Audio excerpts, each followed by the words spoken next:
Welcome back to another story on Infidelity Tales Lab. Before we begin, tell us, where in the world are you watching from? Now, let's dive into today's story. Chapter 1. The Call. The concrete floor of Cell Block D felt like ice against Damon Shannon's bare feet as he paced the cramped space.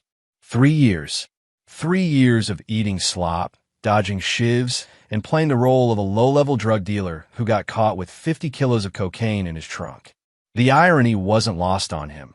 A 15-year veteran U S Marshal, decorated for dismantling criminal enterprises from the inside, now truly living as one of the criminals he'd spent his career hunting.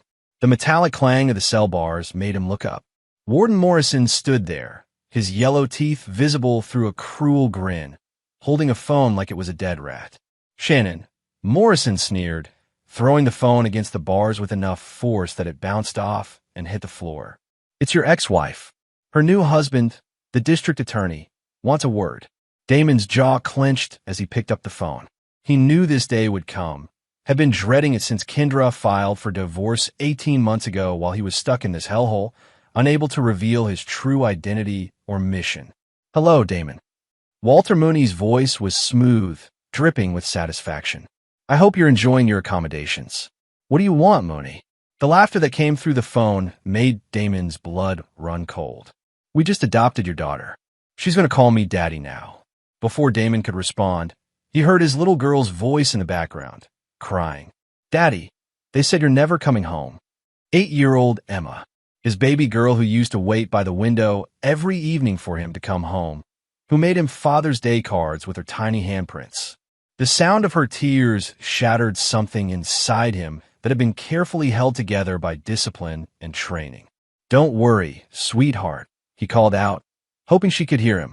"Daddy's coming home soon." But the line had already changed hands.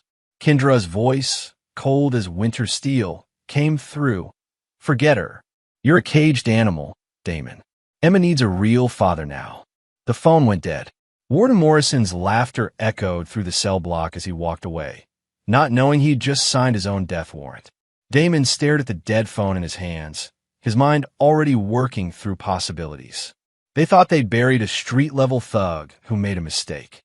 They had no idea they just provoked the man who wrote the federal manual on long-term undercover operations, who'd spent years learning how criminal empires really work from the inside. His cellmate, a mountain of a man named Jorge Vega, looked up from his bunk. "Bad news, hermano." "The worst," Damon replied, his voice steady despite the rage building inside him. "But it's about to become someone else's problem."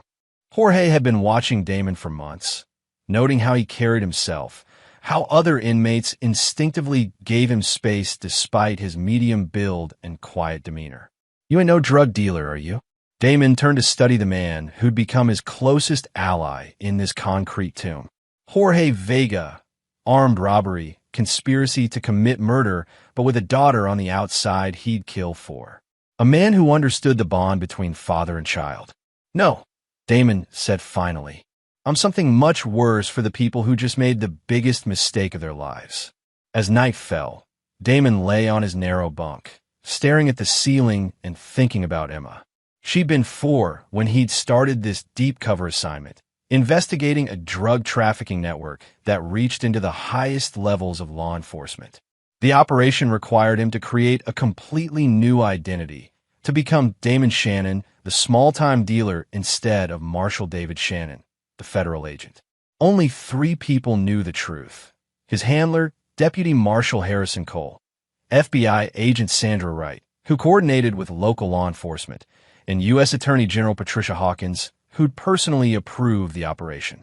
Even Kendra couldn't know, that her husband's absences and secretive behavior were in service to his country, not criminal enterprise. The marriage had been crumbling for 2 years before his arrest. Kendra grew suspicious of his late nights, his inability to explain his work, the mysterious phone calls. When she hired a private investigator, all they found was evidence of Damon meeting with known criminals, making what appeared to be drug deals, and handling large amounts of cash. She'd confronted him the night before his planned arrest, the culmination of 3 years of building his criminal reputation. He'd begged her to trust him, told her everything would be clear soon, but she was already packed and ready to leave. "I won't raise Emma around a criminal," she'd said, her suitcase in hand. "I won't let her think this is normal." 12 hours later, federal agents arrested him in a dramatic takedown designed to cement his criminal credentials. Kendra wasn't there to see it. She'd already taken Emma to her mother's house in another state. But Walter Mooney had been there. As the district attorney, he made sure to personally oversee the arrest of one of the biggest drug dealers in state history. The press conference afterward had been Mooney's ticket to higher political aspirations. Now, lying in his cell, Damon pieced together the timeline.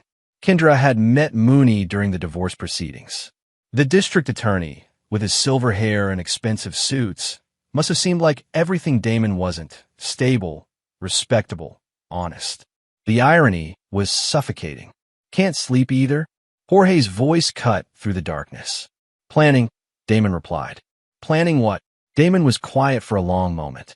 Then, "How to make sure some people understand that taking a man's child is the last mistake they'll ever make." Jorge chuckled. "I like you, Shannon. You got that look in your eyes, like my cousin Miguel before he burned down that courthouse in Juarez." "Tell me about your daughter," Damon said. "Isabella. She's 12 now. Been in and out of foster care since I got locked up. Her mother OD'd 2 years ago." Jorge's voice grew soft. "I get out in 6 months. Gonna get her back, get clean, try to be the father she needs. What if someone tried to adopt her? Take her away permanently?" The silence that followed was heavy with understanding. Finally, Jorge spoke. "I'd burn the world down." "That's exactly what I'm going to do," Damon said. "But first, I need to get out of here." "You got a plan for that, too?" Damon smiled in the darkness. "I've got resources these people can't imagine. My handler thinks I'm maintaining my cover until we can safely extract me. He doesn't know about Emma, about what they've done. When I make contact tomorrow, everything changes." "Tomorrow?" "Rec time. There's a spot in the yard where cell phone signals reach. I've been saving this conversation for when I really needed it." Damon turned to face Jorge. "Question is, when I go, do you want to come with me?" Jorge was quiet for a long time. "You serious?" "Dead serious. But understand, this isn't about escape. This is about war. The people who took my daughter have no idea what's coming for them. And you need soldiers? I need men who understand that family is everything." Jorge extended his hand in the darkness. "Count me in, Hermano." As they shook hands, Damon felt the first piece of his plan click into place. Mooney and Kendra thought they were safe, protected by law and distance, and his imprisonment. They were about to learn that the most dangerous criminals weren't the ones behind bars. They were the ones who'd learned how to think like criminals while maintaining all the resources and training of a federal agent. The war for Emma was about to begin. Chapter 2: The Devil's Bargain. Morning came with the usual cacophony of prison sounds: guards shouting, cell doors clanging, the shuffle of feet in the corridors. But for Damon, it felt different. Today was the day he started his real work. During breakfast, he studied the layout of the cafeteria with new eyes. Not as a prisoner trying to survive, but as a federal agent planning an operation. The guard positions, the blind spots, the timing of shifts, all information he'd been unconsciously cataloging for 3 years. "You look different today," Jorge observed, cutting into his powdered eggs. "Like you found religion or something." "Something like that," Damon replied. Around them, conversations flowed in a mixture of English and Spanish, punctuated by the occasional burst of laughter or argument. To anyone watching, they looked like two inmates discussing nothing more important than the weather. But Damon was thinking about Kendra. How had she become this cold? He remembered their first date, how she'd laughed at his terrible jokes, how she'd cried during movies, how gently she'd held Emma as a baby. The woman on the phone yesterday wasn't the woman he'd married. "My wife wasn't always like this," he said quietly. Jorge raised an eyebrow. "Like what?" "Cruel. She used to have the biggest heart of anyone I knew. That's what drew me to her." Damon pushed food around his tray. "Kendra Todd was fresh out of nursing school when we met. I was working a case involving a doctor who was selling prescription drugs. She was working night shifts at General Hospital, trying to pay off student loans. What happened? I happened. 3 years of lies, of her thinking I was becoming something I wasn't. By the time she met Mooney, she probably thought he was saving her from a criminal. Damon's grip tightened on his plastic fork. She doesn't know that the man she married is the same one Walter Mooney built his political career on putting away. The irony was bitter. Walter Mooney had been riding high on the success of Operation Crossfire, the very operation Damon was conducting from the inside. Every arrest that came from Damon's intelligence, every criminal network that fell, Mooney claimed credit for. The district attorney had become the face of tough-on-crime policies, parlaying his prosecutorial success into political capital. "Recreation time," a guard shouted. Damon and Jorge joined the line of inmates heading to the yard. The autumn air was crisp, carrying the scent of changing leaves from beyond the concrete walls. For most of the men here, the yard meant basketball, weightlifting, or just walking in circles. For Damon, it meant reestablishing contact with the outside world. The spot he'd identified was behind the building that housed the prison workshop. Cell phone signals were weak throughout the facility, jammed by the prison security systems. But there was a blind spot where the jammers overlapped incorrectly. He discovered it 6 months ago, but had never used it, saving it for an emergency. This qualified. "Watch my back," he told Jorge as they approached the area. Jorge positioned himself casually, leaning against the wall with a clear view of approaching guards. Damon pulled out a small device he'd constructed from components smuggled over months, bits of wire from the workshop, a small battery from a broken radio, circuits from a calculator. It wasn't much, but it would boost a cell phone signal just enough. The phone itself had cost him 3 cartons of cigarettes and a promise to solve a territorial dispute between 2 rival groups. It was a burner, barely functional, but it would serve his purpose. He dialed a number he'd memorized years ago, one that would reach a secure line monitored 24 hours a day. Over Site 7 came the clipped response. "This is Blackbird," Damon said, using his operation code name. "I need immediate extraction authorization." A pause. "Blackbird, you're not scheduled for contact for another 2 months. What's your status?" "Compromised. Personal life breach. I need to speak with Cole immediately. Stand by." Damon watched Jorge, who was making exaggerated gestures at a group of inmates nearby, creating a distraction. Anyone watching would think they were having an animated discussion about yesterday's football game. "Shannon." Harrison Cole's voice came through, tense with concern. "What's happened?" "They took Emma." Another pause, longer this time. "Who took Emma?" "My ex-wife and the district attorney. Walter Mooney married her and adopted my daughter. They're telling her I'm never coming home." Cole's curse was creative and heartfelt. "Jesus Christ, Damon. How did this happen?" Kendra didn't know about the operation. She thought I was really dealing drugs. Filed for divorce. Met Mooney during the proceedings. Damon's voice was steady, but Jorge could see his knuckles white against the phone. "I need out. Now. It's not that simple. We're 3 months from wrapping this operation. The intelligence you've gathered is about to bring down the entire network. We can't just—" "Harrison." Damon's voice went cold. "They took my daughter. Do you understand what that means?" Cole was quiet. He'd known Damon for 8 years, had recommended him for this assignment specifically because of his dedication and stability. He'd never heard this tone in his friend's voice before. "What are you asking me to do?" "Extract me. Tonight. Make it look like I escaped. Give me access to operational funds and resources." "Damon, you're talking about going off the reservation. If you do something stupid—" "I'm not going to do something stupid, Harrison. I'm going to do something very, very smart. But I need resources to do it right." Cole understood the implication. Damon wasn't planning to simply reclaim his daughter through legal channels. He was planning something else entirely. "I can't authorize that kind of operation." "You're not authorizing anything. I'm a federal marshal who's about to escape from prison. What I do after that is my business." Damon paused.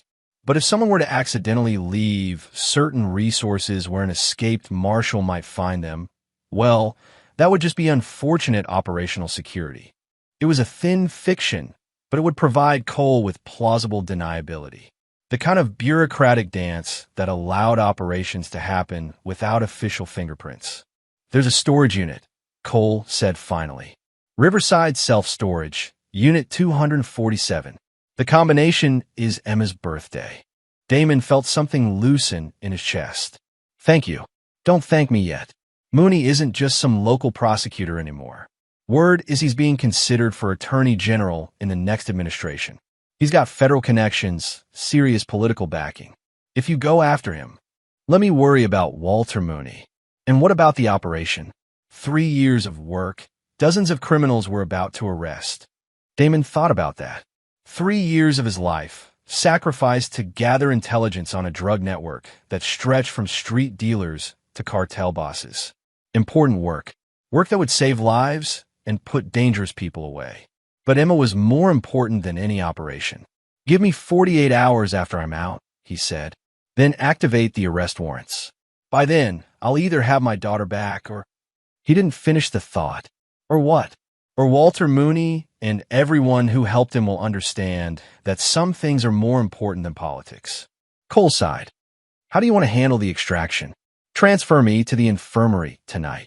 Food poisoning, something that requires isolation. I'll take it from there. The infirmary escape has been done before. They'll lock down the entire facility. Let them. I'll be long gone by then. Damon looked around the yard, already visualizing his route. Jorge Vega, my cellmate. He comes with me. Absolutely not. I can't authorize. You're not authorizing anything, remember? He's just another escaped prisoner. Damon's voice hardened. I need men I can trust, Harrison. Men who understand what family means. Jorge fits that description. Before Cole could argue further, Damon ended the call and dismantled the phone, scattering the pieces in different trash cans around the yard. The device that had boosted the signal went down a storm drain. Done? Jorge asked, falling in his step beside him. Done. We leave tonight. Ow! Trust me. But Jorge, once we're out, there's no going back. We'll be fugitives. If you get caught, they'll add years to your sentence. Jorge thought about his daughter, about the foster homes, about the system that had failed her while he rotted in a cell. Some things are worth the risk. That afternoon, during their shift in the prison laundry, Damon began feeling sick. Stomach cramps, sweating, dizziness. All the symptoms of severe food poisoning. The symptoms were fake, but his performance was Academy Award caliber.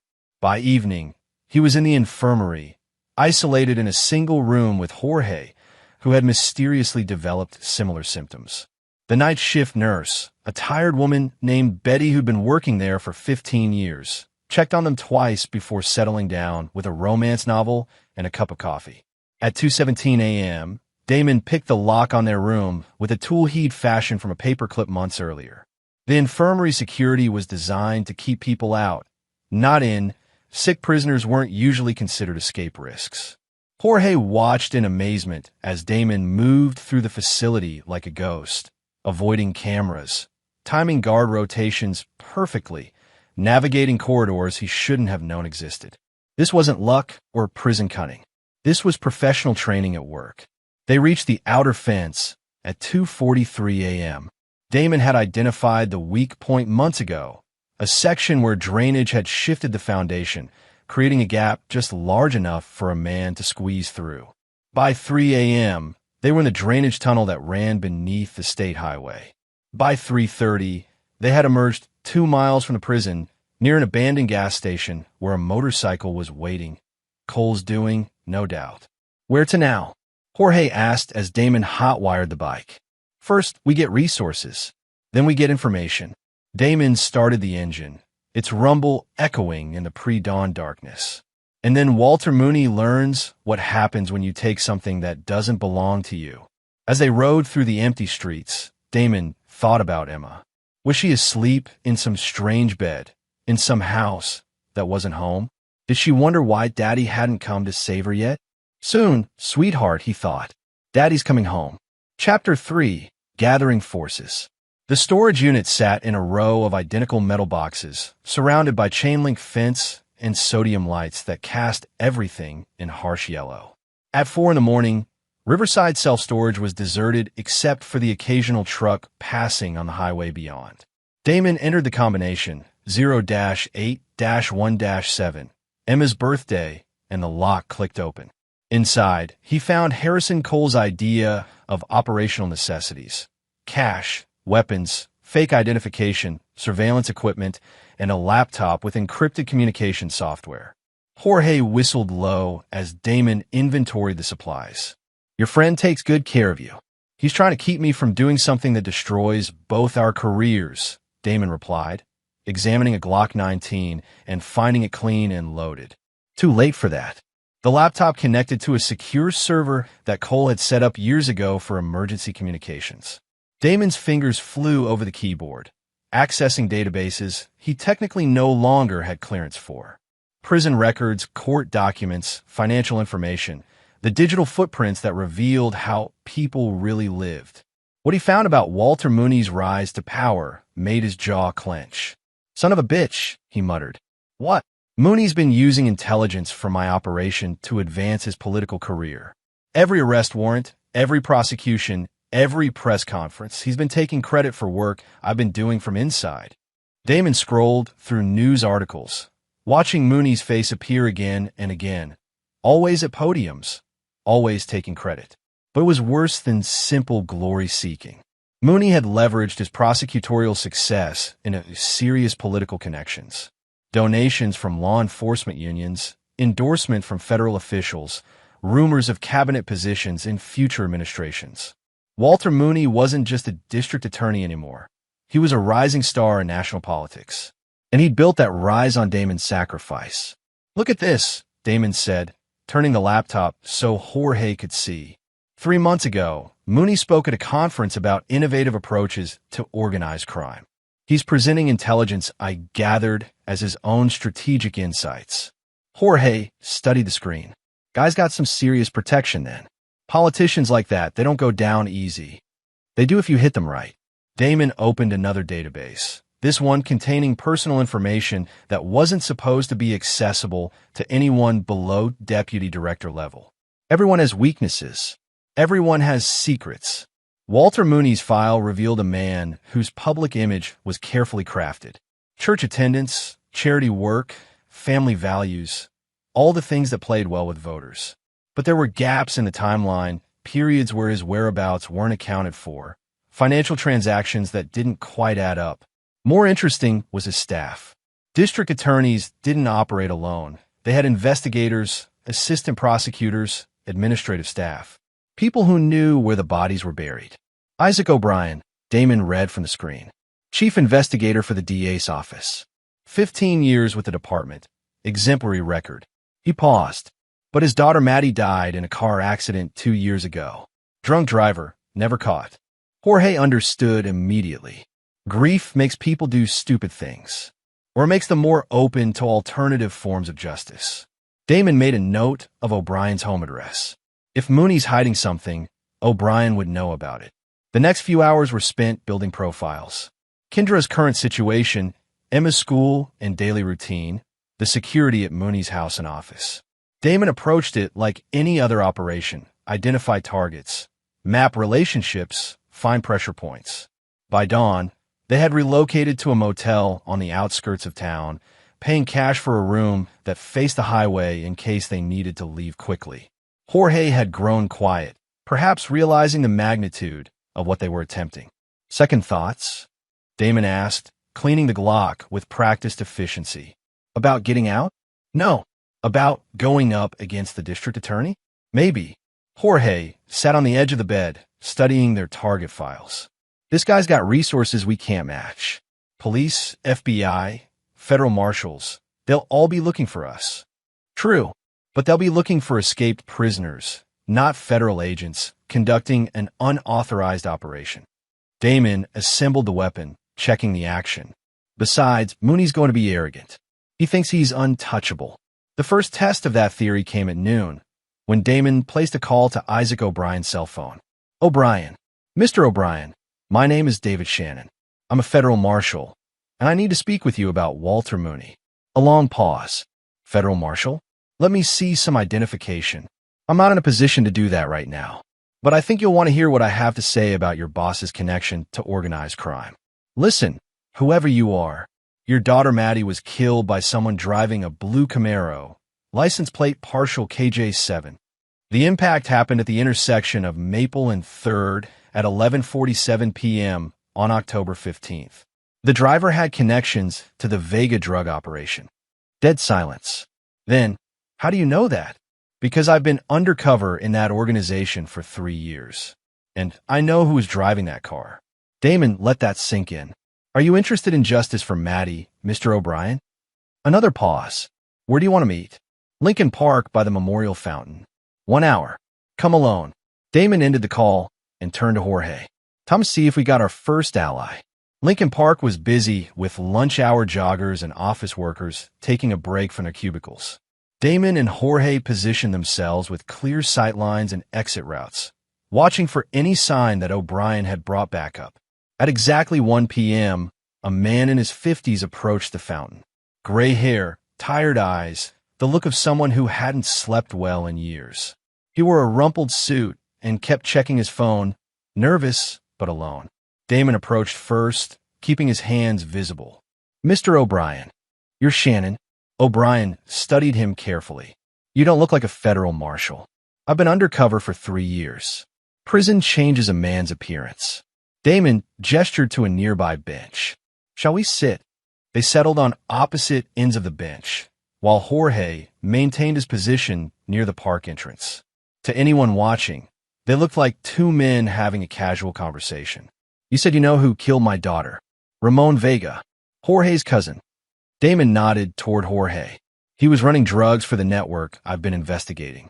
High on meth, driving stolen cars, completely reckless. He should have been arrested months before the accident. O'Brien's hands clenched. Should have been. Walter Mooney had intelligence about Ramon's activities. Reports, surveillance footage, witness statements. But he held off on the arrest because he wanted to use Ramon to get to bigger targets. Damon's voice was quiet, matter of fact. Your daughter died because Mooney prioritized his case statistics over public safety. That's... O'Brien started to object, then stopped. You have proof of this. I have documentation showing that Mooney knew about Ramon's drug use and reckless driving. I have reports that were never filed, evidence that was never processed, arrest warrants that were never served. Damon pulled out a tablet, showing O'Brien a series of documents. Your boss let a dangerous criminal stay on the streets because arresting him immediately wouldn't have generated the kind of headlines he needed. O'Brien studied the documents, his face growing pale. The papers clearly showed a pattern of delayed arrests, evidence that Mooney's office had been tracking Ramon Vega for months without taking action. Why are you showing me this? Because I need your help, and because I think you deserve to know the truth about why Maddie died. What kind of help? Damon leaned back, studying the investigator. O'Brien was a good man, dedicated to his job, devastated by his loss. The kind of person who'd spent his career believing in the system, only to discover that the system had failed his daughter. I need information about Walter Mooney's current activities, his schedule, his security arrangements, his personal habits. And I need to know about his relationship with my ex-wife and daughter. You're planning something. I'm planning to get my daughter back. What that requires depends on how reasonable Mooney wants to be. O'Brien was quiet for a long time, staring at the memorial fountain. Finally, what's your real name? Deputy U S Marshal David Shannon. I've been operating under the identity Damon Shannon for the past 3 years, infiltrating a drug network that reaches into local law enforcement. The Crossfire operation. O'Brien's eyes widened. You're the inside man, the one feeding intelligence to federal prosecutors. Intelligence that Walter Mooney has been taking credit for. Damon stood up. Think about it, Mr. O'Brien. Think about your daughter, and think about what kind of man uses other people's sacrifices to build his own career. As they prepared to leave, O'Brien called out, If I help you, what happens to Ramon Vega? Damon turned back. Ramon Vega died in a car accident 3 months ago. Crashed into a bridge, support, going 90 miles an hour, high on the same drugs he was selling. But justice for Maddie doesn't die with him. The man who let her killers stay on the streets is still walking around, collecting political donations and adoption papers. O'Brien understood. This wasn't about revenge against a dead man. It was about accountability for the living. For the next hour, sitting on that park bench, Isaac O'Brien told Deputy Marshal David Shannon everything he knew about Walter Mooney's current life. By evening, Damon had a complete picture: Mooney's schedule, his home security system, his relationship with Kendra, and most importantly, where Emma was going to school. But he also had something else: the growing realization that his war with Mooney was about to become much larger than a custody dispute. Walter Mooney hadn't just stolen his daughter. He'd built an entire political career on Damon's work, using federal resources for personal advancement while people like Matty O'Brien died because of his priorities. Some crimes demanded more than justice. They demanded reckoning. Chapter 4: First Blood. The elementary school was a cheerful building with painted murals and a playground that seemed designed to radiate innocence. Damon watched from across the street as children poured out at dismissal time, looking for Emma's familiar blonde curls among the crowd. There, holding hands with a woman in expensive clothing, walking toward a black SUV with tinted windows. Even from a distance, Damon could see that Emma looked smaller than she had 3 years ago, more subdued. The bright energy he remembered seemed dimmed. "That her?" Jorge asked from a driver's seat of their stolen sedan. "That's her." Damon's hands clenched as he watched his daughter being loaded into a vehicle he didn't recognize, driven by people who weren't her family. And that's Kendra. Kendra Todd. Now Kendra Mooney had changed. Her hair was styled differently, her clothes more expensive than anything she'd worn during their marriage. She moved with the confidence of someone whose financial worries had evaporated, whose social status had been dramatically elevated. But she handled Emma with casual efficiency rather than maternal warmth. No lingering hugs, no animated conversation about the school day. Just the mechanical process of getting a child from point A to point B. "Doesn't look like a happy family," Jorge observed. "It's not a family at all. It's a political prop." Damon started the car as the SUV pulled away from the curb. "Follow them, but stay back. I need to see where they're taking her." The route led through the affluent part of town, past houses with manicured lawns and gates. The Mooney residence was exactly what Damon had expected: a colonial mansion with circular driveway, professional landscaping, and security cameras at every corner. But it was the car in the driveway that made Damon's blood run cold. "Son of a bitch," he muttered. "What?" "Black sedan, government plates. That's a federal vehicle." Damon's training kicked in, identifying the model, the antenna configuration, the subtle modifications that marked it as law enforcement. "Mooney's got federal protection." Jorge frowned. "Protection from what?" "For me, probably. Someone tipped him off that I escaped." Damon pulled out his phone, dialing Harrison Cole's secure number. "Jesus Christ, Damon, where are you? Every federal agency in 3 states is looking for you." "Harrison, did you tell anyone about Emma? About why I needed extraction?" A pause. "I had to brief my supervisor. Standard protocol for compromised operations." "Who else was in that briefing?" "Deputy Director Walsh, FBI Liaison Thompson, and—" Cole's voice trailed off. "An Assistant U.S. Attorney Patricia Hawkins." Damon felt the pieces clicking together. Hawkins has been coordinating with local prosecutors on crossfire-related cases. She's been working directly with Walter Mooney's office. The implications were staggering. Patricia Hawkins knew about Damon's escape, knew why he'd left, and had almost certainly warned Mooney that an angry father was coming for his adopted daughter. What should have been a family dispute had become a federal incident. "Damon, you need to come in. This has gotten too big. If you try to grab Emma now, they'll classify it as a kidnapping with terrorist implications." "Terrorist implications?" Damon's voice was dangerously quiet.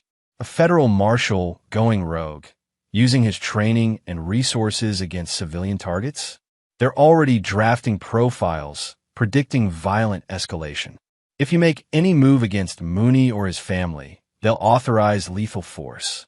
Damon understood. This wasn't about protecting Walter Mooney from an escaped prisoner. This was about protecting a politically valuable asset from someone who could expose uncomfortable truths about federal operations. "Harrison, I need you to do something for me. I can't help you anymore. My hands are tied. Just listen. The storage unit where you left those supplies, is it still active?" "Damon, is it still active?" A sigh. "Yes." "Good. Because I'm about to give you the biggest case of your career. But I need time to set it up properly." Damon watched the federal agents moving around Mooney's property, noting their positions and equipment. Can you give me 72 hours before you officially locate me? Absolutely not. I've already told them. You've told them I'm probably heading for the Mexican border, following cartel contacts for my undercover work. It'll take time to track me down through those networks. Cole understood the fiction being offered. Plausible misdirection that would buy time while providing cover for his eventual discovery of Damon's real location. 72 hours. But after that, I have to bring you in. After 72 hours, you won't have to bring me in. I'll surrender voluntarily. Damon ended the call and turned to Jorge. We need a new base of operations. Somewhere with communication capabilities and defensive positions. I know a place, Jorge said. My cousin Miguel owns an auto repair shop on the east side. Closed down 6 months ago, but the building's still solid. Good sight lines, multiple exits, and a tunnel that connects to the storm drain system. As they drove across town, Damon's mind was already working through the complexities of his new situation. This wasn't just about getting Emma back anymore. Federal resources were being used to protect Walter Mooney, which meant federal corruption at the highest levels. Patricia Hawkins had been coordinating with Mooney's office for months, sharing intelligence from Damon's operation. How much of that intelligence had been used for political gain rather than legitimate prosecution? How many cases had been manipulated for maximum political impact? And how many other families have been destroyed while career-minded prosecutors played games with justice? The auto shop was perfect, a concrete block building surrounded by chain-link fence with clear sight lines in every direction. Miguel Vega had left it equipped with workbenches, tools, and a small office with internet access. Miguel won't mind us using this, Damon asked, examining the building's defensive possibilities. Miguel's in Juarez, waiting for his visa appeal to process. Do you want me to use it?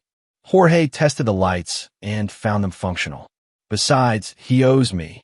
I took a conspiracy charge that should have been his. That evening, Damon began the most important research of his career. Using skills developed over 15 years of federal service, he started building cases against everyone who had participated in destroying his family. Walter Mooney was just the beginning. Patricia Hawkins had a pattern of feeding federal intelligence to local prosecutors in exchange for political favors. The cases were solid, but the timing was always convenient for maximum media impact. Assistant Prosecutor Bradley Snyder had been using sealed federal indictments to target Mooney's political opponents, leaking information that should have been classified. FBI liaison agent Sandra Wright had been manipulating evidence databases, altering timestamps and chain of custody records to support preferred narratives. By midnight, Damon had identified a conspiracy that reached from local prosecutors' offices to federal agencies. Emma's adoption wasn't just personal. It was political insurance, ensuring that the undercover marshal at the center of their corruption couldn't threaten their careers. You look like you found something big, Jorge said, bringing coffee and sandwiches from a nearby diner. Bigger than I thought. Damon showed him the connections he'd mapped. They didn't just steal my daughter. They've been using my operation to commit federal crimes for over a year. So what's the plan? Damon leaned back in his chair, studying the evidence on his laptop screen. In 72 hours, Harrison Cole would be forced to track him down. Before that happened, he needed to ensure that everyone involved in this conspiracy faced consequences. But first, he needed to send a message that would get their attention. Isaac O'Brien is working late tonight, Damon said, checking the investigator's schedule. Security cameras show him alone in the DA's office, going through case files. And he's about to discover that someone broke into Walter Mooney's office and left some very interesting documents on his desk. Jorge grinned. Documents that prove Mooney's been corrupt? Documents that prove everyone's been corrupt. By morning, Isaac O'Brien is going to have evidence of federal crimes that will destroy half the prosecutors in this state. Damon started gathering his equipment. But more importantly, Walter Mooney is going to realize that the man he's been hiding from isn't some desperate escape convict. What is he then? Damon checked his weapon and started toward the door. Someone who knows how to bring down criminal empires from the inside. As they drove through the empty streets toward the courthouse, Damon thought about Emma sleeping in a strange house, surrounded by people who saw her as a political asset rather than a little girl who missed her father. Soon, sweetheart, Daddy's going to fix this. But first, he was going to remind Walter Mooney and his friends what happened when you made an enemy of someone who'd spent 3 years learning how criminals really thought. The war was just beginning. Chapter 5, Psychological Warfare. At 2:30 a.m., the courthouse was empty except for security guards making their rounds and Isaac O'Brien working alone in his office on the 3rd floor.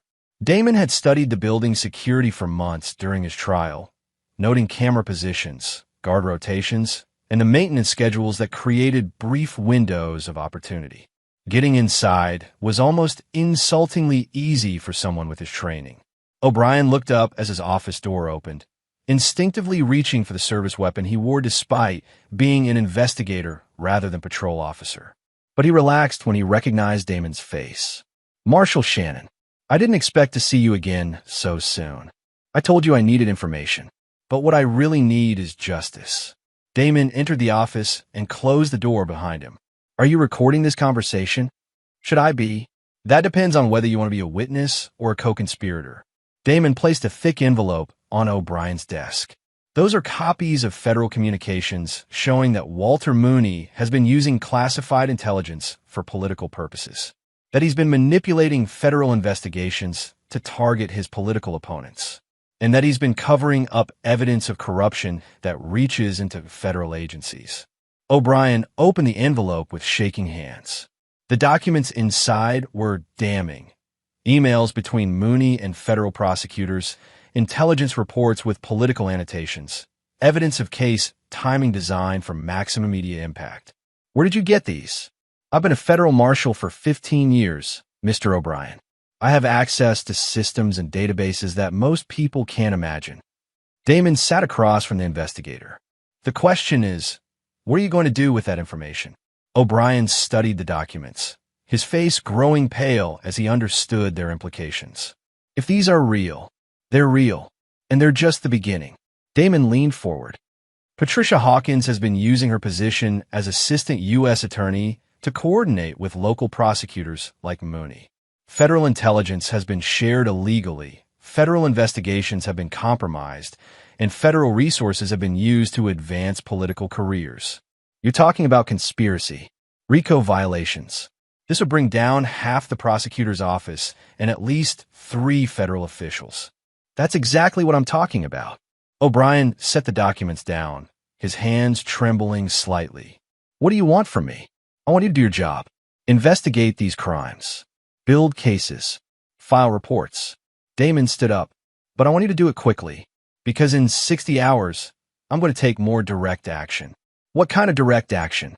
"The kind that ensures my daughter comes home where she belongs." O'Brien understood the implication. If these documents didn't produce results within Damon's timeline, he was prepared to escalate to methods that wouldn't require evidence or legal proceedings. "Marshal Shannon, I understand you're angry, but if you do something violent—" "I'm not planning violence, Mr. O'Brien. I'm planning exposure." Damon moved toward the door. Walter Mooney thinks he's protected by federal agencies and political connections. He's about to learn that the man he's hiding from wrote the federal manual on destroying criminal enterprises. And if the exposure doesn't work? Damon paused at the door. Then Walter Mooney will discover that taking someone's child creates enemies who don't recognize rules or boundaries. After leaving the courthouse, Damon drove to the residential neighborhood where Walter Mooney's house sat behind its security gates and federal protection. But he wasn't planning to approach the house. Not yet. Instead, he parked 2 blocks away and assembled a device that would have impressed his former colleagues in the technical services division. Using components from the auto shop and some creative engineering, he constructed a signal interceptor that could monitor cell phone communications within a quarter-mile radius. "What's that supposed to do?" Jorge asked, watching Damon calibrate the device. "Everyone in that house has a cell phone. Mooney, Kendra, even the federal agents. People feel secure behind walls and encryption, but they forget that radio signals travel through air." Damon plugged in the final connection. "By morning, I'll know every conversation they've had tonight." The intercepted communications were enlightening. Walter Mooney was indeed worried about Damon's escape, but not for the reasons anyone might expect. His conversations with federal officials weren't about protecting his family. They were about protecting his political future.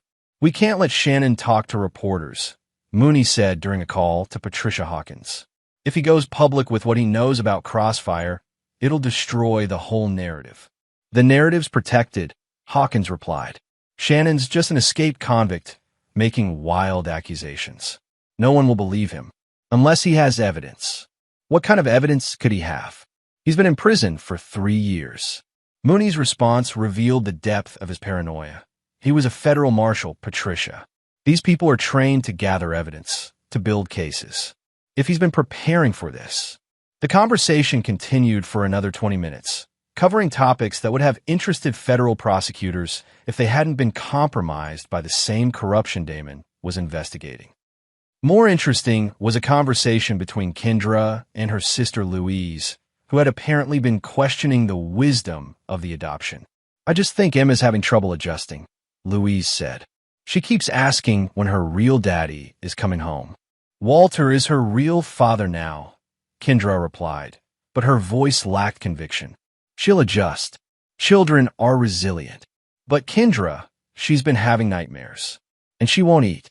The school counselor says she's showing signs of trauma." The trauma is from having a criminal for a father. Once she realizes that Walter can give her a better life. What if Damon wasn't really a criminal? The silence that followed was long and telling. Finally, Kendra spoke. "What do you mean? What if there's more to the story? What if he was undercover or something? Those shows on TV, they always have cops pretending to be criminals. That's ridiculous. I lived with him for 8 years. I knew who he was." But Damon could hear uncertainty in her voice, doubt that hadn't been there when they'd spoken on the phone at the prison. The most revealing conversation came near dawn, when one of the federal agents protecting the house called his supervisor. "Sir, Agent Morrison here. About the Shannon situation, we've got conflicting priorities. Are we protecting a witness family? Or are we protecting political assets? What's the difference?" "The difference is that if Shannon is really the undercover marshal from Operation Crossfire, then the people we're protecting might be the real criminals." Another long pause. "Agent Morrison, you're not paid to analyze political situations. You're paid to follow orders.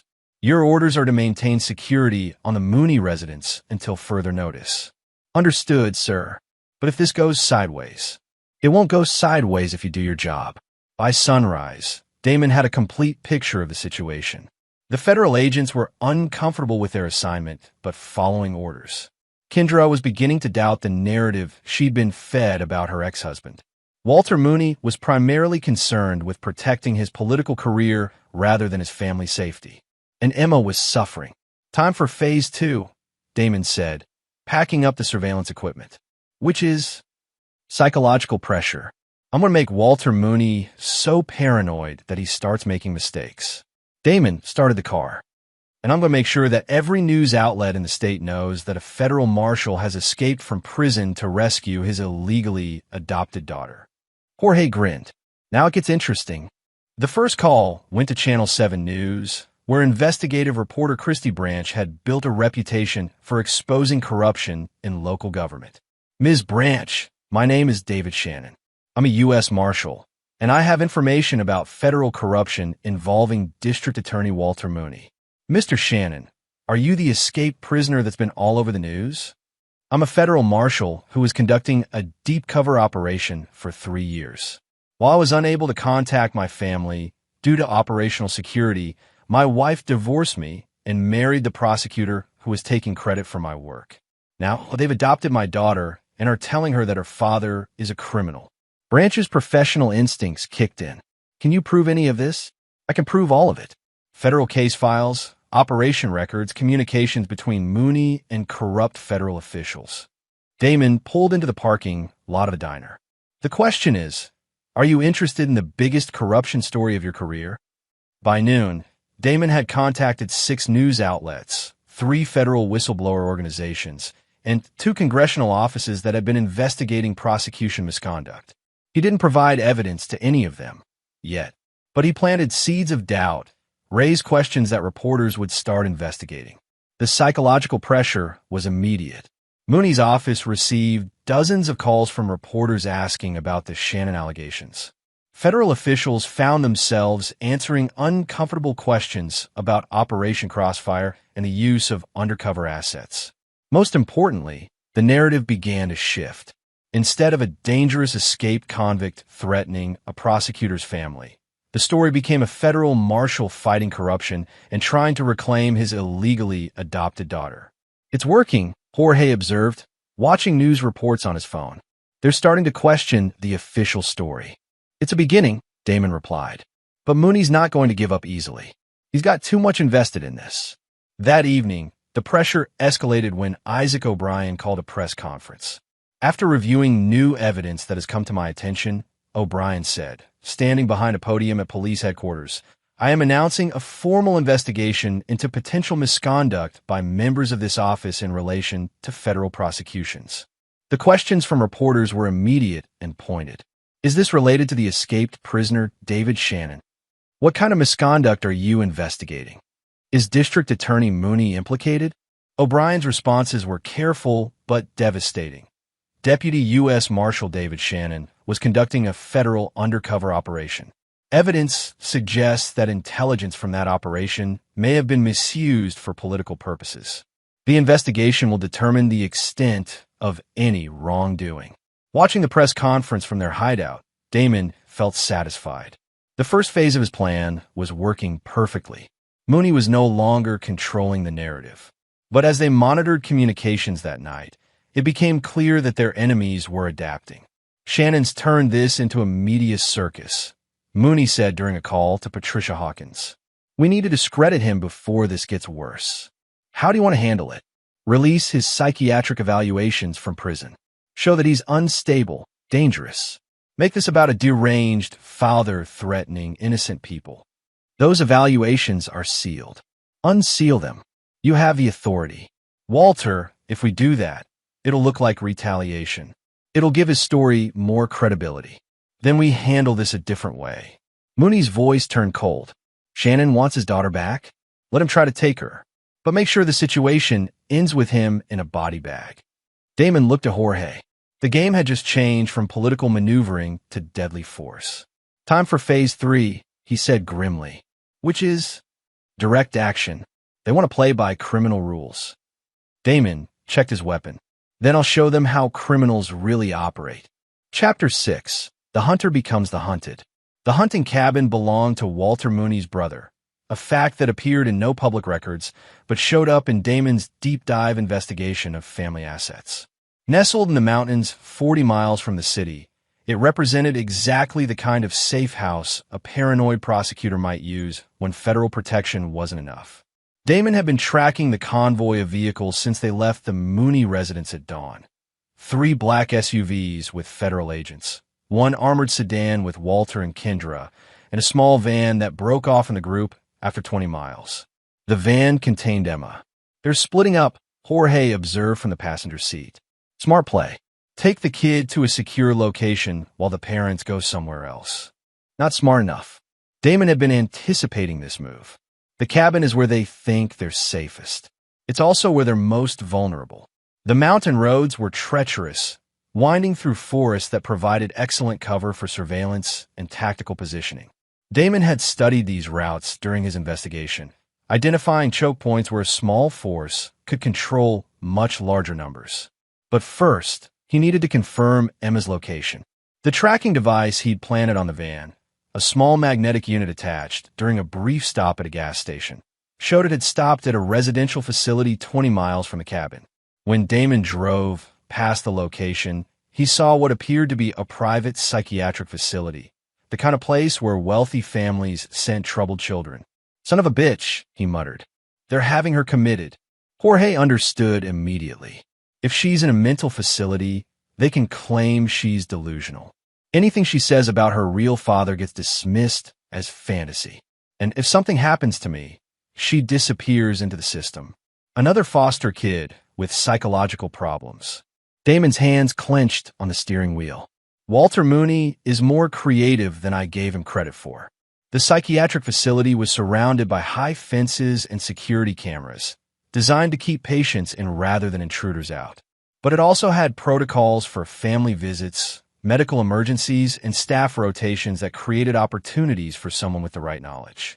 "I need to get her out of there before I deal with Mooney," Damon said.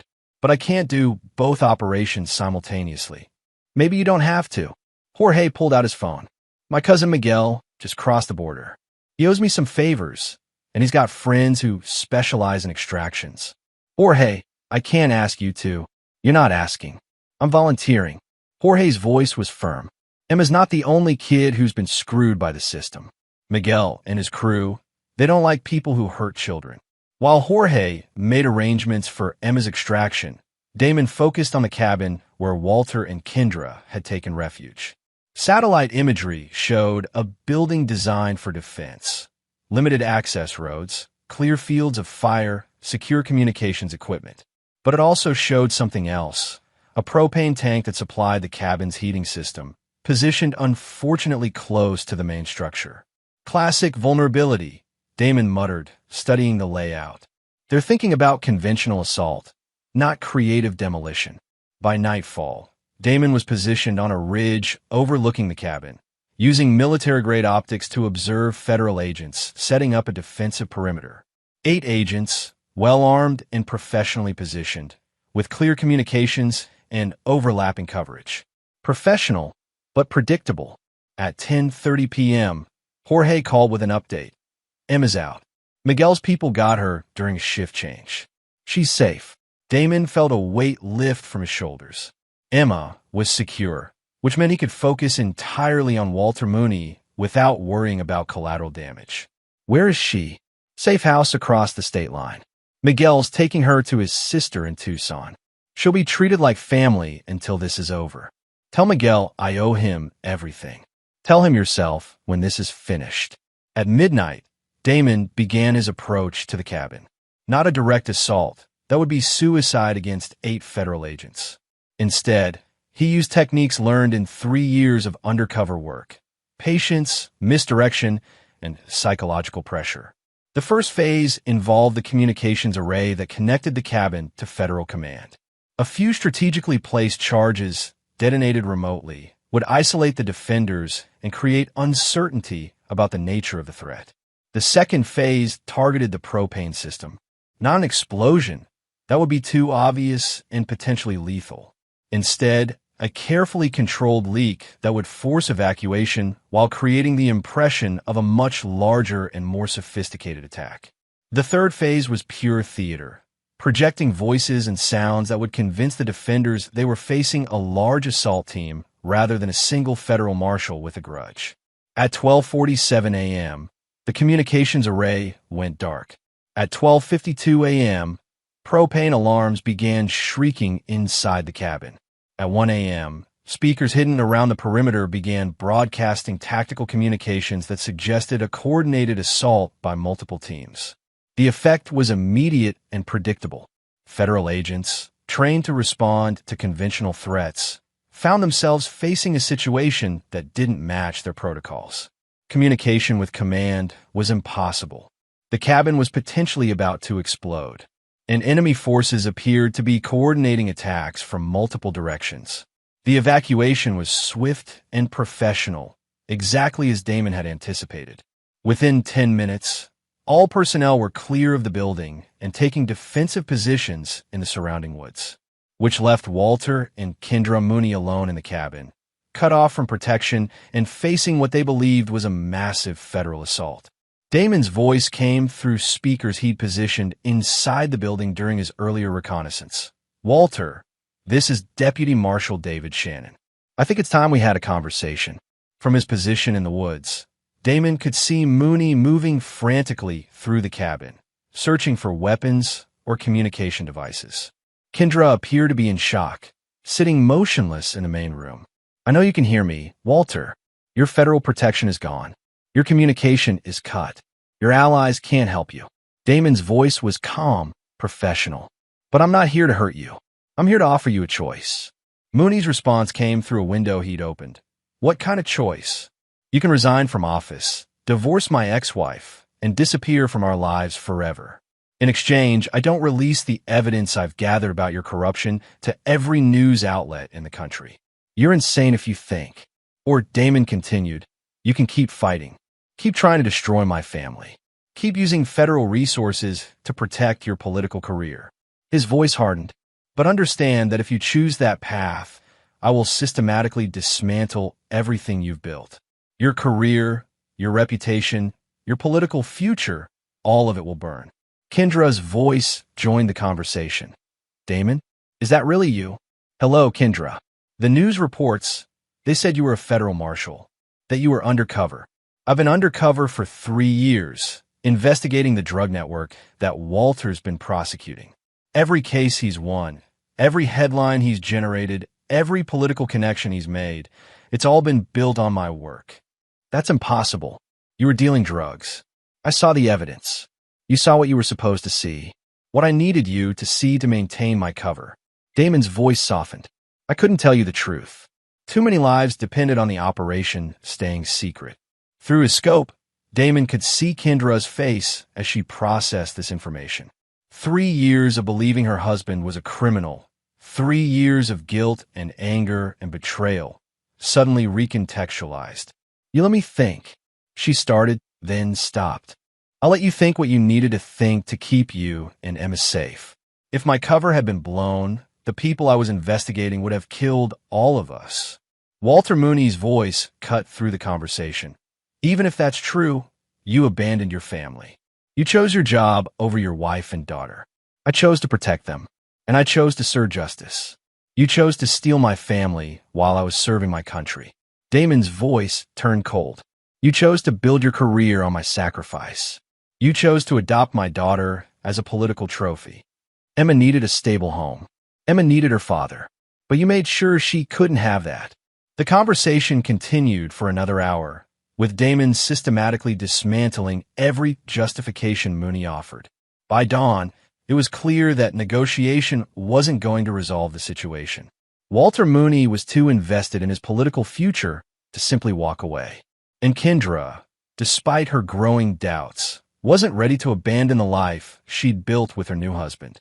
Last chance, Walter, Damon said as the sun rose over the mountains. Resign and disappear, or face the consequences. Go to hell, Shannon. Wrong answer. At 6 a.m., every news outlet in the country received a comprehensive package of evidence documenting federal corruption in the Mooney administration. Financial records, communication transcripts, operational reports.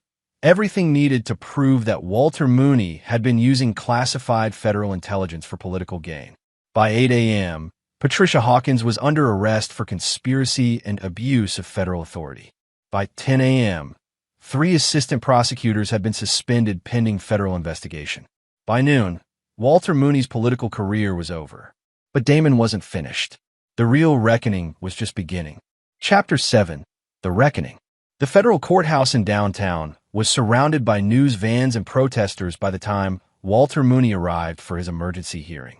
His political career was in ruins, his federal allies under arrest, and his carefully constructed public image crumbling under the weight of evidence that painted him as a corrupt opportunist who'd built his success on classified intelligence. But he still had Emma's adoption papers, still had legal custody of Damon's daughter, and he was determined to use that as leverage. Damon watched from across the street, no longer hiding his presence. The manhunt had ended when Harrison Cole officially located him that morning, accepting his surrender in front of television cameras. But Damon's surrender came with conditions. Full immunity in exchange for testimony about federal corruption and a federal review of Emma's adoption. You sure about this? Jorge asked. He'd also surrendered, though his deal was more complicated. Deportation back to Mexico rather than additional prison time, with Miguel's help in establishing a new life across the border. I'm sure. Damon checked his watch. Mooney thinks he's going to negotiate from a position of strength. He's about to learn otherwise. Inside the courthouse, Walter Mooney sat with his attorney, a high-priced criminal defense lawyer who specialized in political scandals. Across the table, federal prosecutors were presenting their case for corruption charges that would result in decades in prison. But Mooney's focus was on the custody hearing scheduled for that afternoon. Even if they convict me on corruption, he told his lawyer, I still have legal custody of the girl. Shannon can't touch that without going through family court. His attorney, Bradley Snyder, wasn't optimistic. Walter, your legal position is compromised. If Shannon can prove the adoption was fraudulent, how can he prove that? I followed all legal procedures. Kendra was the custodial parent. She had the right to consent to adoption, but she was deceived about Shannon's true identity. If he was really a federal marshal on an undercover assignment, that's his story. Where's his proof? The proof arrived 20 minutes later in the form of Deputy Director Walsh from the U S Marshal Service, carrying classified files that documented every aspect of Operation Crossfire. Mr. Mooney, Walsh said, settling into a chair across from the defendant, I think we need to discuss your unauthorized use of classified federal intelligence. The files Walsh opened contained 3 years of operational reports, all signed by Deputy Marshal David Shannon and classified at the highest levels. They documented a deep cover investigation that had resulted in over 200 arrests and the dismantling of criminal networks spanning 5 states. They also documented how Walter Mooney had systematically used intelligence from that operation to advance his political career. Every prosecution you've claimed credit for, Walsh continued, every press conference you've held, every political donation you've received based on your innovative approaches to organized crime, all of it was built on Marshal Shannon's undercover work. Mooney's attorney studied the documents, his face growing pale. These files are classified. How did they become available for? Marshal Shannon requested declassification as part of his cooperation agreement. The Attorney General approved the request this morning. Walsh turned to Mooney. The question now is whether you want to add espionage charges to your corruption indictment. Espionage. Mooney's voice cracked. You shared classified federal intelligence with unauthorized personnel. You used classified information for personal gain. In some circles, that's considered treason. By noon, Walter Mooney's legal position had collapsed entirely. The corruption charges were ironclad, the espionage implications were terrifying, and his political career was over. But he still refused to give up Emma. I don't care what Shannon was doing, he told his attorney during a break. I don't care if he was saving the world. I legally adopted that girl, and I'm not giving her up. Walter, be realistic. You're facing 20 years in federal prison. How are you going to raise a child from a jail cell? Kendra can raise her. I'll maintain parental rights. But Kendra Mooney was having her own crisis of conscience. The woman who'd married Walter Mooney was discovering that her previous husband, the man she'd thought was a criminal who'd abandoned his family, had actually been a federal agent conducting one of the most important undercover operations in recent history. Everything she'd believed about her marriage, her divorce, and her new life was built on lies. Not lies that Damon had told her, but lies she'd told herself rather than trust the man she'd promised to love. I need to see him, she told her attorney during the lunch break. Mrs. Mooney, I strongly advise against. I need to talk to Damon. I need to understand what really happened. The meeting was arranged for 2 p.m. in a conference room at the federal building. Kendra sat across from the man she'd been married to for 8 years, seeing him clearly for the first time in 3 years. He looked older, harder, marked by the stress of living as a criminal while serving his country. But his eyes were the same, the eyes of the man who'd held her hand during Emma's birth, who'd taught their daughter to ride a bicycle, who'd read bedtime stories and built pillow forts. I'm sorry, she said finally. For what? For not trusting you. For not believing that you had reasons for the things you were doing. Tears started flowing. For letting them take Emma from you. Damon was quiet for a long time. When he spoke, his voice was gentle but firm. You protected our daughter the best way you knew how. When you thought I was a criminal, you got her away from that environment. I can't fault you for that, but I should have known. I should have trusted. Kendra, my job required you not to know. If you'd known the truth, it would have put you and Emma in danger. Damon leaned forward. The question now is, what we do going forward? I want Emma back with you. I want to fix this. And Walter, Kendra's face hardened. Walter lied to me. He used my pain and confusion to manipulate me into a marriage that was built on his political ambitions. He adopted Emma not because he loved her, but because it made him look like a family man. You're sure about that? I've been watching him with her for months. He doesn't see a daughter. He sees a political prop, photo opportunities, and campaign materials. Kendra wiped her eyes. Emma asks about you every day. She doesn't understand why her daddy doesn't come home. That afternoon, the custody hearing became a formality. With Kendra's testimony supporting Damon's claims, with federal evidence documenting his true identity and mission, and with Walter Mooney facing federal corruption charges, the judge had little choice but to void the adoption and restore Emma to her biological father.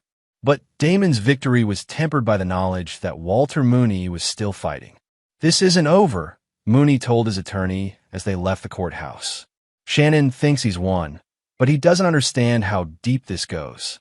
I have friends in federal agencies, connections in Congress. They won't let a rogue marshal destroy everything we've built." His attorney looked at him with something approaching pity. "Walter, it's over. Take the plea deal, serve your time, and try to rebuild your life afterward." "No. Shannon wants a war. He's got one." That evening, as Damon prepared to reunite with Emma, Jorge brought troubling news. Miguel intercepted some communications. Mooney's people are planning something. Jorge showed Damon encrypted messages on his phone. They're talking about permanent solutions and eliminating the threat. Damon studied the messages, recognizing the coded language of people planning violence. How serious are they? Serious enough that Miguel thinks we should disappear. Take Emma and run, start over somewhere else. Damon considered the option. He could take Emma and vanish, use his martial training to create new identities and build a quiet life somewhere Walter Mooney could never find them. But that would mean letting the corruption go unpunished. It would mean allowing federal resources to be misused while criminals in positions of authority escape justice. "No," he said finally. "We don't run. We finish this." "How?" Damon smiled grimly. "Walter Mooney wants to play by criminal rules? Then I'll show him how real criminals handle people who threaten their families." The final phase of his war was about to begin. Chapter 8. No Forgiveness. Emma Shannon was smaller than Damon remembered, more fragile, her blonde hair darker and her eyes holding shadows that hadn't been there 3 years ago. When he walked into Miguel's safe house in Tucson, she looked up from the coloring book she'd been working on and stared at him for a long moment, as if trying to decide whether he was real. "Daddy." Her voice was barely a whisper. "Hey, baby girl." Damon knelt down to her level, fighting back tears. "I'm sorry it took so long to come home." Emma launched herself into his arms with the kind of desperate energy that children reserve for moments when their world finally makes sense again. For 10 minutes, they just held each other while Miguel's family politely found excuses to be elsewhere. "Are you really my daddy?" Emma asked finally. "The lady at the hospital said I was confused, that Walter was my daddy now. I'm really your daddy, and no one is ever going to take you away from me again. Why didn't you come home before? Mommy said you were in jail because you were bad." Damon chose his words carefully. "I was helping catch bad people, sweetheart. Sometimes to catch bad people, good people have to pretend to be bad too.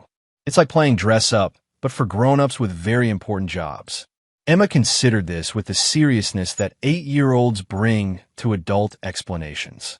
"Were you pretending to be bad so you could catch the real bad people?" "That's exactly right. And now the real bad people are caught. Most of them." Damon smoothed her hair. "But Daddy has to make sure the rest of them can't hurt our family anymore." That evening, while Emma slept in the back room, Damon met with Miguel and Jorge to plan the endgame. The intelligence Jorge had gathered painted a clear picture. Walter Mooney, facing federal prison and the complete destruction of his political career, had decided that eliminating Damon was his only path to survival. "He's hired contractors," Miguel explained, showing photos on his laptop. 3 men with military backgrounds, probably mercenaries. "They've been asking questions about you in the city, offering money for information." Damon studied the photos, recognizing the type. Former Special Forces soldiers who'd turned their skills toward less legal pursuits. Dangerous, but predictable in their methods. "They're professionals," Jorge observed. "This isn't going to be easy." Professional mercenaries are easier to deal with than desperate amateurs, Damon replied. They're motivated by money, not passion. They'll follow predictable tactics and have standard equipment. What's the plan? Damon was quiet for a moment, thinking about Emma sleeping in the next room, about the woman who'd raised her while believing her father was a criminal, about the man who'd manipulated that woman's pain for his own political gain. We eliminate the threat, he said finally. Permanently. Jorge and Miguel exchanged glances. They'd both known this moment would come, the point where legal solutions gave way to practical ones. All of them? Miguel asked. All of them. Mooney, the mercenaries, anyone else who thinks they can threaten my family. Damon's voice was calm, matter of fact. I spent 3 years learning how criminal organizations really work. The only language they understand is overwhelming force. The trap was set for the following evening, using intelligence about the mercenaries' planned approach to Miguel's safe house.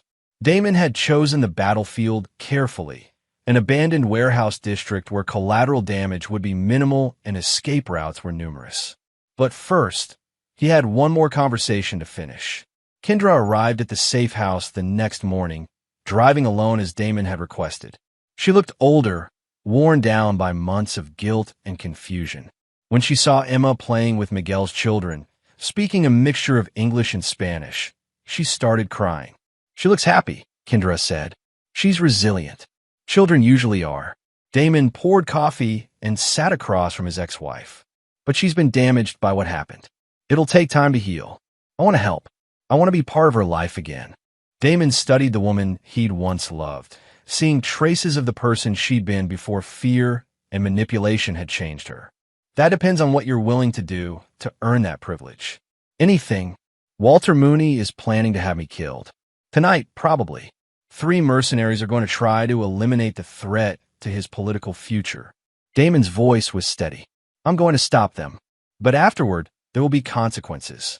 Kendra understood the implication. You're going to kill them. I'm going to protect my family from people who want to destroy it. And Walter Mooney chose to escalate this situation beyond legal remedies. He'll face the consequences of that choice. Kendra was quiet for a long time, staring into her coffee cup. Finally, what do you need from me? I need you to testify about everything you know. The adoption process, the political motivations, the pressure you received to cooperate. Damon leaned forward. And I need you to understand that after tonight, Walter Mooney will no longer be a factor in our lives. You mean he'll be dead? I mean he'll no longer be a threat to Emma's safety or happiness. That afternoon, Damon spent time with Emma, taking her to a park where she could play while he watched for surveillance. She chattered about school, about the friends she'd made in Tucson, about the books she'd been reading. Normal 8-year-old conversations that reminded him what he was fighting for. Daddy, are we going to live here now? She asked as they walked back to Miguel's house. Would you like that? I like Miguel's family, and I like speaking Spanish, but I miss our old house. We can't go back to our old house, sweetheart, but we can find a new house just for us. With a big yard for a dog? Definitely with a big yard for a dog. Emma smiled, the first completely unguarded smile he'd seen from her since their reunion. Can we get a German Shepherd? Like the police dogs on TV. We can get whatever kind of dog you want. That evening, as the sun set over the desert, Damon prepared for the final confrontation. The weapons Miguel had provided were military grade. The communications equipment was state-of-the-art, and the tactical plan was designed to ensure no one escaped to threaten his family again. You sure about this? Jorge asked, checking his equipment one final time. I'm sure. Damon looked back at the house where Emma was having dinner with Miguel's family, safe and happy and unaware that her father was about to commit murder to keep her that way. Some things can't be forgiven. Some people can't be allowed to live. And after tonight, Emma and I disappear. New identities, new life, somewhere Walter Mooney's friends can't find us. Damon checked his watch. But first, we remind these people what happens when you threaten a federal marshal's family. The warehouse district was dark and quiet when the mercenaries arrived. 3 vehicles, professional spacing, careful surveillance of the target building. They moved like the soldiers they'd once been, efficient and coordinated. They never saw the trap closing around them. Damon had positioned himself with clear fields of fire, overlapping coverage zones, and multiple escape routes. Jorge and Miguel controlled the perimeter, ensuring no one could flee once the engagement began. The fight lasted less than 10 minutes. When it was over, 3 mercenaries were dead, their vehicles were burning, and Walter Mooney's last hope of eliminating the threat to his political future had been permanently removed. But Damon wasn't finished. At midnight, Walter Mooney was awakened in his federal holding cell by guards who informed him he had a visitor. The meeting room was empty except for a man Mooney initially didn't recognize, someone older, harder, wearing the kind of expression that suggested violence was always an option. "Hello, Walter." Recognition dawned slowly. "Shannon, how did you?" "I'm a federal marshal with 20 years of experience. Getting access to federal facilities isn't as difficult as you might think." Damon sat across from Mooney, his hands visible on the table. "We need to talk. I have nothing to say to you." "That's fine. You can listen." Damon's voice was calm, conversational. "Your mercenaries are dead. Your political career is over. Your corruption prosecutions are moving forward. In approximately 6 months, you'll be sentenced to federal prison for 20 to 30 years. Mooney's face went pale. "You killed them. They were threatening my family. I dealt with the threat." Damon leaned forward slightly. "But here's what you need to understand, Walter. This isn't over. Not for you." "What do you mean?" "I mean that for the rest of your life, however long that might be, you'll be looking over your shoulder. You'll wonder if the prisoner walking behind you in the yard knows who you are. You'll wonder if the guard taking your lunch tray has been paid to look the other way. You'll wonder if your cellmate has received certain incentives to ensure your stay in federal prison is memorable." Mooney was shaking now. "You can't. I spent 3 years in federal prison, Walter. I know how it works.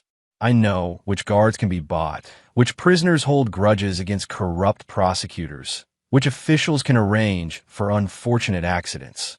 Damon's smile was cold.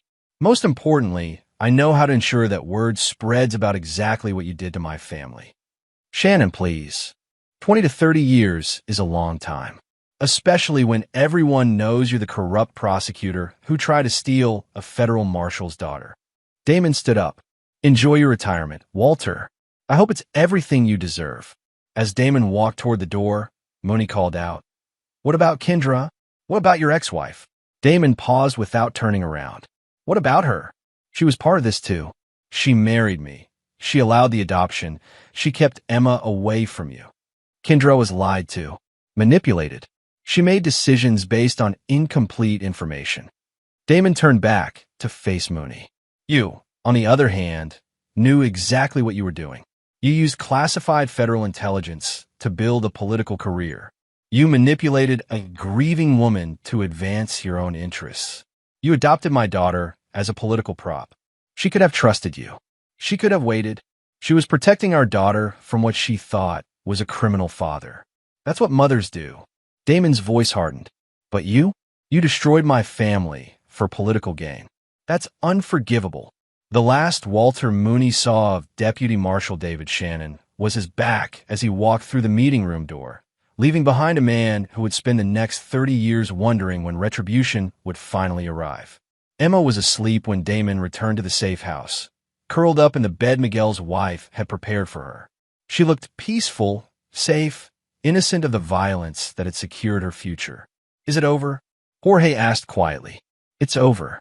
Damon sat in a chair beside Emma's bed, watching her sleep. "Tomorrow we start over. New names, new life, somewhere Emma can grow up without looking over her shoulder." "And Kendra?" Damon was quiet for a long time. "Kendra made her choices. She believed Walter Mooney instead of trusting her husband. She allowed Emma to be adopted by a man who saw her as political currency." He looked at Jorge. "Some mistakes can't be undone. Some betrayals can't be forgiven. Even by someone you love, especially by someone you loved." As dawn broke over the desert, David Shannon began planning a future where Emma would never again have to wonder why her father didn't come home, where she would never again be used as a political tool or threatened by men who saw children as acceptable casualties in their pursuit of power. He'd been a federal marshal for 20 years, dedicated to justice and the rule of law. But some things were more important than law. Some things required a father's justice rather than a system's justice. Walter Mooney would spend the rest of his life in federal prison, wondering when the other prisoners would learn about his crimes against a Marshal's family. Kendra would spend the rest of her life knowing that her lack of trust had cost her everything that mattered. And David Shannon would spend the rest of his life ensuring that his daughter never again had to pay the price for other people's ambitions. Some betrayals couldn't be forgiven. Some people didn't deserve redemption. But some fathers would burn down the world to protect their children. And that was enough. Chapter 9, New Beginnings. 6 months later, Emma Rodriguez was having the time of her life on the beach in Costa Rica, building sandcastles with her new dog, Rex, a German Shepherd puppy who'd been trained to be both companion and protector. She spoke fluent Spanish now, attended a small international school, and had no idea that her father remained one of the most wanted men in North America. David Rodriguez, as he was now known, worked as a security consultant for American companies operating in Central America. It was legitimate work that utilized his law enforcement background while keeping him far from the political machinations that had destroyed his previous life.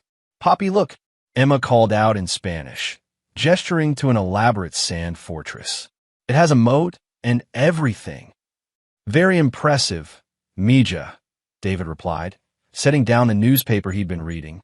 The headline announced that former District Attorney Walter Mooney had been found dead in his federal prison cell, apparently the victim of a dispute with other inmates over drug territory. Justice, David thought, came in many forms. The official investigation would conclude that Mooney's death was the result of his arrogance in trying to control prison drug operations, behavior that violated the unwritten codes that govern federal penitentiaries. No one would investigate too deeply. Corrupt prosecutors weren't sympathetic victims, and prison justice was often more efficient than legal appeals. David's phone buzzed with an encrypted message from Harrison Cole. "Package delivered. All debts paid. Stay safe." Harrison had kept his word, ensuring that evidence of Mooney's corruption reached the right people in federal prison. The rest had been inevitable. Criminals didn't tolerate prosecutors who'd built careers on their sacrifices, especially when those prosecutors had used classified intelligence for personal gain. "Poppy, are we going to stay here forever?" Emma asked, settling down beside him on the beach chair. "Would you like that? I like it here. I like Senora Martinez at school, and I like that we have our own house, and I like that you're always home for dinner." Emma was quiet for a moment. "But sometimes I wonder about Mama." David had been dreading this conversation for months. Emma was smart, observant, and old enough to understand that they'd left their previous life under unusual circumstances. "What do you wonder about her? Whether she misses me? Whether she's sorry about what happened?" David pulled Emma closer, choosing his words carefully. "Your mama loved you very much. But sometimes adults make mistakes that hurt the people they love. Sometimes those mistakes are so big that they can't be fixed. Is that why we can't go back? That's part of it." David looked out at the ocean, thinking about the choices that had led them to this beach. "Sometimes, when people hurt us badly enough, we have to start over somewhere new. Somewhere safe." Emma nodded, accepting this explanation with the resilience that had carried her through 3 years of confusion and upheaval. "I'm glad we're here together." "Me too, baby girl." That evening, after Emma had gone to bed, David received another encrypted communication, this one from Jorge, who was living in Mexico City with his daughter, Isabella. The message was brief. "Kendra visited the grave today. Still asking questions." David wasn't surprised. Kendra had been trying to locate them for months, working with private investigators and federal agencies that weren't aware of his true identity. She'd apparently convinced herself that if she could just explain, if she could just apologize, everything could be repaired. She was wrong. Some bridges, once burned, couldn't be rebuilt. Some trust, once shattered, couldn't be restored. David had loved Kendra deeply, completely, and she'd chosen to believe the worst about him rather than trust in their marriage. When she needed to choose between her husband and a prosecutor's political promises, she'd chosen politics. When she needed to choose between protecting Emma from uncertainty and protecting her from separation, she'd chosen separation. When she needed to choose between trusting her husband's character and trusting a system that saw children as bargaining chips, she'd chosen the system. Every choice had been understandable. Every choice had been defensible. And every choice had been unforgivable. David deleted Jorge's message and walked out to the beach, where waves were breaking under a star-filled sky. Somewhere in the United States, federal investigators were still looking for Deputy Marshal David Shannon, wanted for questioning in connection with the deaths of 3 mercenaries and the mysterious circumstances surrounding Walter Mooney's prison demise. Somewhere in the United States, Kendra Mooney was trying to rebuild a life shattered by the discovery that she'd married a corrupt prosecutor and divorced a federal hero. Somewhere in the United States, politicians and prosecutors were learning that classified intelligence came with responsibilities that extended beyond career advancement. But here, on this beach in Costa Rica, David Rodriguez was just a father watching the ocean while his daughter slept safely in their home. It was enough. The next morning brought news from another source. Patricia Hawkins had been sentenced to 15 years in federal prison for conspiracy, abuse of federal authority, and misuse of classified intelligence. 3 assistant prosecutors had received shorter sentences. The entire federal task force that had coordinated with Mooney's office had been disbanded and transferred. Operation Crossfire, the undercover investigation that had consumed 3 years of David's life, had officially been closed with commendations for the intelligence gathered and prosecution secured. Deputy Marshal David Shannon was listed as killed in the line of duty while maintaining cover during a criminal operation. His funeral had been closed casket, attended by federal officials who praised his sacrifice and dedication. Harrison Cole had given a eulogy that brought tears to hardened federal agents. Kendra had attended the funeral, David learned from news reports. She'd stood in the back, wearing black, accepting condolences from people who praised her dead husband's service to his country. The irony was perfect. Kendra was grieving for a husband she'd lost through her own choices, while the man she divorced was raising their daughter on a beach thousands of miles away. "Poppy, what are you reading?" Emma asked, climbing into his lap at the breakfast table. "Just news from home. Do you miss it?" David considered the question seriously. Did he miss the United States? The work of federal law enforcement? The satisfaction of putting criminals in prison through legal means rather than practical ones? "I miss some things," he said finally, "but I don't miss the politics. I don't miss the corruption. And I don't miss the people who think children are acceptable casualties in their pursuit of power." "Do you think Mama misses us?" "I think she misses what she thinks we were. But she never really understood who we actually are." Emma thought about this with the seriousness that children bring to complex adult emotions. "Will she ever find us?" "No, baby girl. We're safe here. No one will ever take you away from me again." That afternoon, David received a final communication from the United States, a message from Isaac O'Brien, who'd been promoted to interim district attorney after Mooney's downfall. "Thought you should know. Kendra filed a missing persons report for Emma. Claims she's been kidnapped by an escaped federal prisoner. FBI is investigating, but they're having trouble substantiating her claims. Official records show Emma Rodriguez is a Costa Rican citizen living with her father, David Rodriguez, a legal security consultant. Immigration paperwork is spotless. No connection to any U.S. persons of interest. Also thought you should know, Maddie's case has been reopened. New evidence suggests Ramon Vega's drug operation was protected by prosecutorial misconduct. Justice Department is reviewing all related cases for potential prosecutorial abuse. Thanks for the documentation you provided. Justice comes in many forms. Stay safe. You've earned it." David deleted the message and walked down to the beach, where Emma was teaching Rex to fetch coconuts in the surf. She was laughing, completely present in the moment, untroubled by the political machinations that had once threatened to destroy her childhood. That evening, as they sat on their porch watching the sunset, Emma asked the question David had been expecting for months. "Poppy, what happened to Walter?" David had prepared for this conversation, knowing that Emma's intelligence and curiosity would eventually lead to these difficult topics. Walter was a bad man who hurt a lot of people. Eventually, the other bad people he'd hurt decided they didn't want him around anymore. "Did he go to jail?" "He went to jail. And then he went away permanently." Emma nodded, accepting this explanation without requiring details about the specific mechanism of Mooney's departure from the world. Good, she said simply. He was mean to you, and he was mean to me. How was he mean to you? He never talked to me like I was real, only when there were cameras or other people watching. And he got angry when I asked about you. Emma threw a stick for Rex, who bounded after it enthusiastically. He told me my real daddy was never coming home. But I did come home. You always come home, Poppy. That's what real daddies do. That night, after Emma had gone to bed, David sat on his porch with a beer and thought about the path that had led them to this place.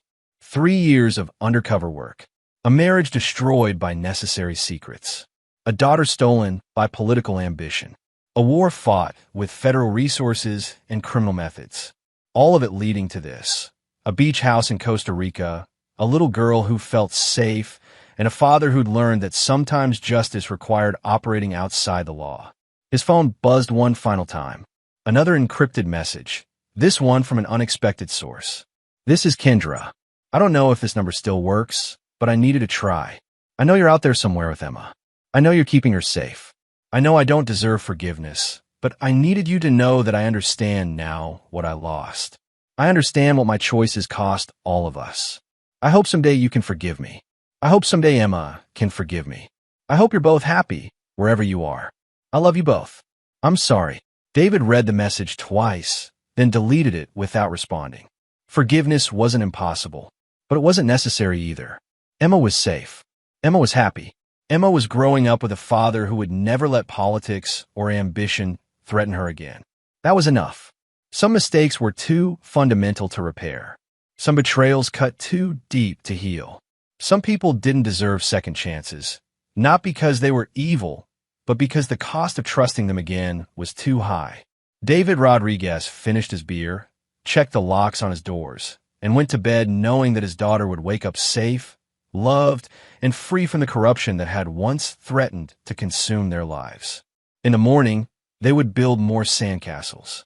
Emma would practice her Spanish with Senora Martinez. Rex would chase seabirds along the surf. And somewhere in the United States, the people who tried to use an 8-year-old girl as a political token would continue facing the consequences of their choices. Some fathers forgave. Some fathers forgot. Some fathers believed in redemption and second chances. And some fathers burned down anyone who threatened their children, then disappeared to build new lives where their children could grow up safe. David Rodriguez was the latter kind of father. And Emma Rodriguez was the luckiest little girl in Costa Rica. Epilogue. 2 years later, Emma Rodriguez celebrated her 10th birthday on the beach behind their house, surrounded by friends from her international school and adults who knew David only as a successful security consultant who'd moved to Costa Rica for a quieter life. The party was everything a little girl's birthday should be: laughter, games, too much cake, and a father who was present for every moment. That evening, after the guests had gone home and Emma had opened her presents, she curled up next to David on their porch swing with a new book about marine biology. Poppy, do you think we'll always live here? Do you want to always live here? I think so. I like our life.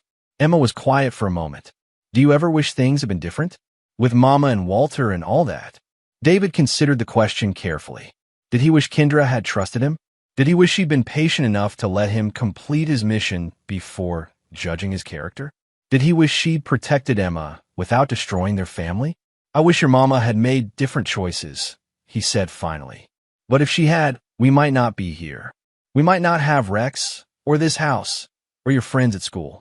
We might not have learned that we're strong enough to build a good life anywhere. So even bad things can lead to good things? Sometimes. But that doesn't make the bad things okay. It just means that strong people can build good lives even after bad things happen. Emma nodded, accepting this wisdom with a grace that had carried her through more upheaval than most children ever experience. I'm glad we're strong, Poppy. Me too, baby girl. Me too.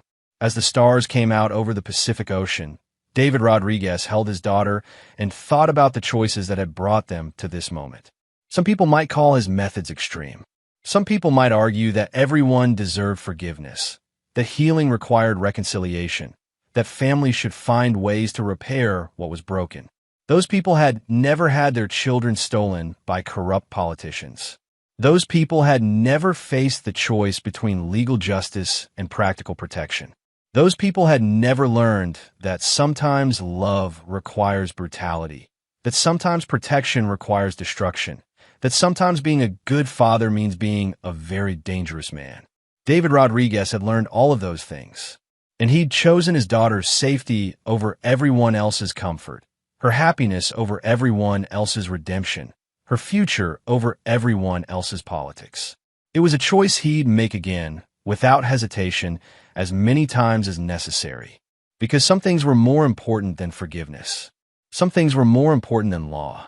Some things were more important than everyone else's opinion about what constituted appropriate behavior for a federal marshal who'd been betrayed by everyone he trusted. Emma Rodriguez fell asleep in her father's arms as the waves whispered against the shore, safe in a world where her father's love was backed by skills that ensured no one would ever use her as a political tool again. And in the morning, they would build new sandcastles. Because that's what survivors do. They build new lives, stronger than the ones that were destroyed. And they never, ever forget the people who try to take away what mattered most. And there you have it. Another story comes to an end. What did you think? I'd love to hear your thoughts in the comments below. If you enjoy this story, consider joining our community by subscribing. It means the world to us. For more stories like this one, check out the recommended videos on screen. And I'll see you there.